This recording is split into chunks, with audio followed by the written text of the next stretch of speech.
In this lesson, we will solve polynomial equations.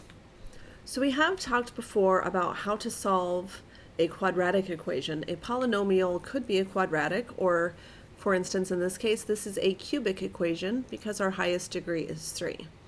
Now we have solved this type of equation before because it has 4 terms.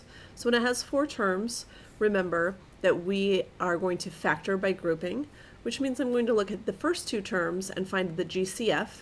In this case, that looks to be 4x squared. What's left over will go inside the parentheses. So I'm going to take 8x cubed divided by 4x squared to get 2x. And then 4x squared divided by 4x squared gives me 1. Then I'm going to look at my next 2 terms. Again, note that the first term is negative, so when I factor out the GCF, it will be a negative 25 in this case. When I divide negative 50 by negative 25, I get positive 2x, and then negative 25 divided by negative 25 gives me a positive 1. Ideally, these 2 binomials will be the same. If that's the case, we're going to factor out that common factor of 2x plus 1, and whatever the other 2 terms are will come together. So 4x squared and minus 25. From here, remember I'm looking for up to 3 solutions, and this already is x to the first, but over here I have an x squared. So whenever I have a degree greater than 1, that means I'm going to try to continue factoring if I can. This case, I have a perfect square minus a perfect square, so this actually will factor into a difference of squares pattern, 2x plus 5, 2x minus 5, and then of course rewrite my 2x plus 1. When I'm solving, then I'm going to set each of these 3 terms equal to 0.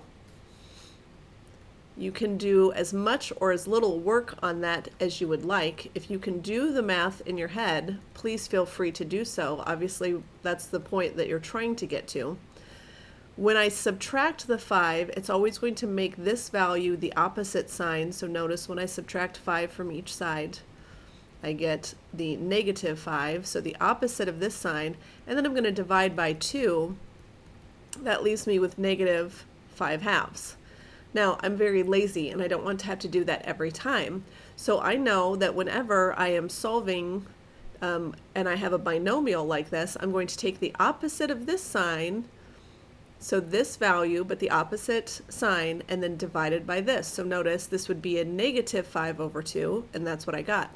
So shortcut here, I'll find the opposite of negative 5, which is positive 5 divided by 2, which is 5 halves. And then the opposite of 1, which is negative 1, divided by 2, which is negative 1 half. So those are my 3 solutions. Likely they will have you write them in the set notation. So negative 5 halves, positive 5 halves, negative 1 half, all like that. For this next example, this is also cubic, but this is going to be just a little bit different. So a little bit different because I only have 2 terms. Notice, however, that they are both perfect cubes being subtracted. So this is called a difference of cubes. It is on your cheat sheet from last week. Again, the cubed root of 27x cubed is 3x, and the cubed root of 8 is 2. So I'm going to use that difference of squares, the difference of cubes pattern, which tells me to take the cubed root minus the cubed root, and then take that one squared. I'm going to add the product of the 2, and then I'm going to add the last term squared. Again, those are all set equal to 0. Now it's going to be very easy to find this solution because it's x to the first. This, however, is not going to factor, and so I have to use the quadratic formula. So that's the opposite of b plus or minus the square root of b squared minus 4 times 9 times 4 all over 2a, a being 9. I'm going to do a little bit of simplification. Then I'm going to reduce this square root of negative 108. So remember, I'm going to take 108, and I'm going to break it into perfect square factors. So I will, of course, take out the square root of negative 1, which will turn into I. Taking out the largest perfect square factor would be 36 and 3. So 36 being my perfect square, the square root of 6, and then radical 3 will stay inside the radical. So now this turns into negative 6 plus or minus 6I radical 3 over 18. Now we know that they like us to write those answers as complex numbers. First, I'm going to reduce the 6, and the 18 to call this negative 1 plus or minus I radical 3 over 3. So I reduced the negative 6, the 6, and the 18 all by 6. So writing my solutions, I would write negative 1/3 and then plus radical 3 over 3I, comma, exactly that again, but with a minus in between. And then, of course, we're looking for 3 solutions. I now need to go back to that first one that I factored out, and that gives me a solution of 2/3. So there are 3 solutions, 2 are imaginary, and 1 is real. Here are 2 for you to try on your own. So try all,